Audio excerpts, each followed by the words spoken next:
listening to Dark Trail Confessions, where the woods hide secrets and the darkness often has eyes. I worked as a park ranger.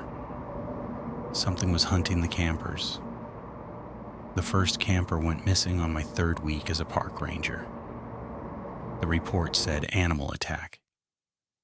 That wasn't true, and everyone involved knew it. I didn't grow up wanting to be a ranger. I took the job because it was steady, quiet, and far from people. The forest I was assigned to was massive, hundreds of square miles of old growth, backcountry trails, and areas the public never saw on maps. Most days were predictable. Lost hikers, campfire warnings, the occasional medical call. There are things they don't put in the training manuals, though.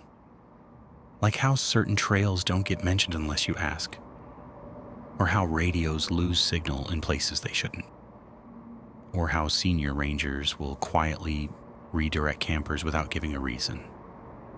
At first, I assumed it was normal bureaucracy, liability concerns, weather risks, wildlife migration. That's what they tell you. The missing camper changed that. He was found 2 days after his wife reported him overdue. The search team located the campsite first. Everything was still there. Cooler, food, backpack. His boots were placed neatly just outside the tent, side by side, like he'd stepped out for a moment. The tent itself was torn open, not slashed, not shredded. The fabric had been pulled apart along the seam, as if something had gripped it and applied slow, deliberate pressure. There was no blood trail, no drag marks, no signs of a struggle, just an empty campsite in the middle of a forest that suddenly felt far too quiet. I noted all of this in my report. When my supervisor reviewed it, he crossed out half of what I wrote and replaced it with 3 words: probable wildlife incident. I didn't argue. Not yet. Over the next few weeks, more reports came in. Campers complaining about noises at night, heavy footsteps circling their tents, something brushing against the fabric, testing it. One man claimed he heard someone calling his name from the tree line, using his wife's voice, even though she was asleep beside him. When I passed those reports up the chain, I was told the same thing every time. People scare themselves out here. But the patterns were too consistent. Always the same general area, always at night, always something's upright, heavy and patient. Then another camper disappeared.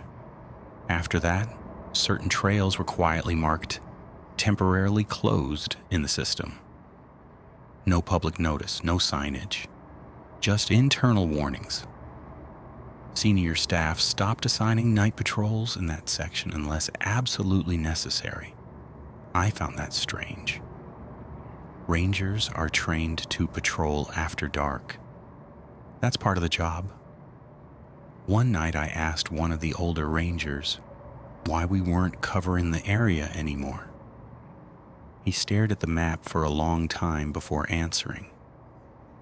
"Some things don't need an audience," he said. That was the first time I felt genuine fear on the job.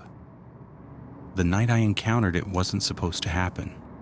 I was filling in for someone else, a routine sweep to check for illegal campsites before a storm moved in. The radio started acting up almost immediately. Static bursts, half transmissions, then nothing. I kept walking. That was my mistake. The forest changed without warning. No wind, no insects. The air felt thick, heavy, like it was pressing against my ears. I smelled something metallic. Rust, decay, wet soil. It made my stomach tighten. Then I heard footsteps. Not snapping branches, not animal movement, footsteps, slow, measured, matching my pace but never closing the distance. I stopped. The footsteps stopped. I turned, scanning the tree line with my flashlight. That's when I saw it. It was tall, taller than any person I'd ever seen, but its posture was wrong. Its shoulders hunched forward, its head tilted slightly as if it were still figuring out how to stand that way. The light didn't reflect off its eyes like an animal's would. It absorbed the beam instead. It didn't attack me, it watched.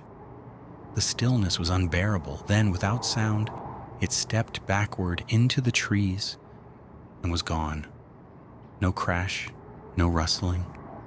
I stood there far longer than I should have, heart pounding, unable to convince myself I'd actually seen anything at all. When I finally returned to the station, I didn't mention the encounter. I didn't need to. The next morning, my supervisor reassigned me without explanation. 2 days later, 2 men arrived at the ranger station asking for me by name. They wore black suits. No insignia, no visible identification. They knew details about my reports, things I'd only discussed verbally.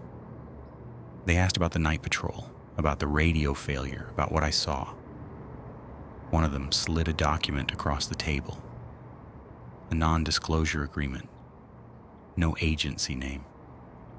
Within a month, I was reassigned to another state. Different forest, different terrain. No explanation, no appeal process. That trail was never reopened. You've reached the end of the story, but remember, the forest never forgets. It waits, always, watching from the shadows beyond the trailhead. If you think you've escaped, it's only a matter of time before the dark trail remembers you too. Until next time, keep your wits about you and never wander alone.